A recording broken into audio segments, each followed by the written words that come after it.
Então vamos discutir esse protocolo de neurociência para melhorar o meu foco e entender melhor esse ciclo de dopamina e noradrenalina para resetar o cérebro, que é o comando principal aqui, e trazer essa concentração e dar 100% do meu cérebro para estudar mesmo estando cansado, pelo menos é o que promete. O principal ponto aqui é nos dar uma alternativa ao uso de cafeína, que é uma substância ativa, para a gente poder relaxar de maneira natural e concentrar ao mesmo tempo, desligar do mundo. O primeiro começo aqui mostra que não existe essa coisa de foco imediato, que é primeiro dar um pause e resetar a sua concentração e sua rotina através de uns 10 minutos de respiração e relaxamento primariamente. Por isso que o primeiro foco está em fazer o reset do cérebro e fazer a limpeza, detox de dopamina, que vai estar em excesso quando a gente está em processo de telas e rotina cansativa do dia a dia. Por isso, a primeira etapa é descanso profundo sem dormir, que é essa técnica de fechar os olhos e focar na respiração, vagarosamente, resetando a dopamina. Depois vai começar o período que é o foco visual, onde a gente vai sentar e olhar para um ponto específico em um tempo de 1 a 2 minutos, para que a gente consiga liberar a noradrenalina,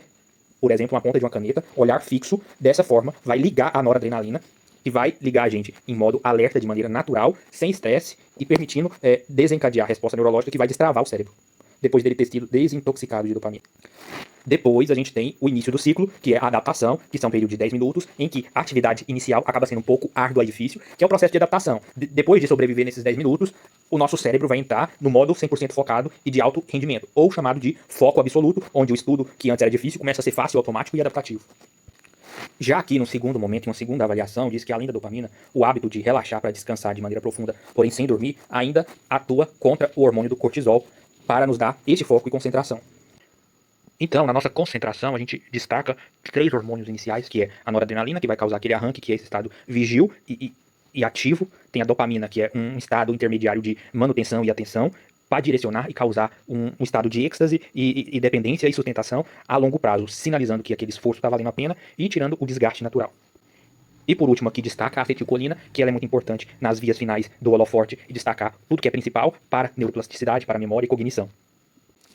Aqui temos uma observação muito importante que diz que o nosso cérebro, ele sente prazer e dor nos mesmos locais, nos mesmos receptores, de maneira sobreposta, fazendo com que ele não consiga distinguir claramente qual é cada um. Então podemos dizer que a dopamina ela gera um ciclo como se fosse uma gangorra entre esses dois sistemas, que podemos destacar como maneira importante, pois causa tolerância, como efeito rebote, e o organismo, para voltar ao seu normal, precisa de outra descarga de dopamina. E uma pessoa igual eu, que tem muitos estímulos de maneira frequente e cada vez mais intensos,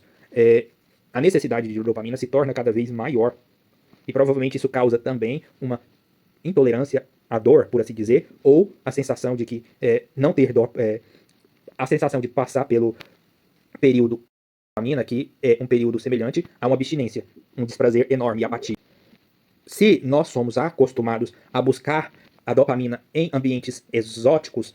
ou ambientes externos, como ocorre em jogos, em telas de computador ou drogas, o nosso cérebro acostuma e vê isso como o caminho sempre mais fácil e mais curto. Ou seja, ele vai deixar de dar prioridade às outras formas, que é o meio interno, nas atividades comuns. Então ele vai buscar esses hacks de dopamina, que é o que nós chamamos de sequestro ou dependência das nossas prioridades. Além de não conseguir competir de maneira geral com essas dopaminas que nós chamamos de baratas, o meu nível basal fica muito baixo por causa do downgrade, por causa do efeito gangorra, onde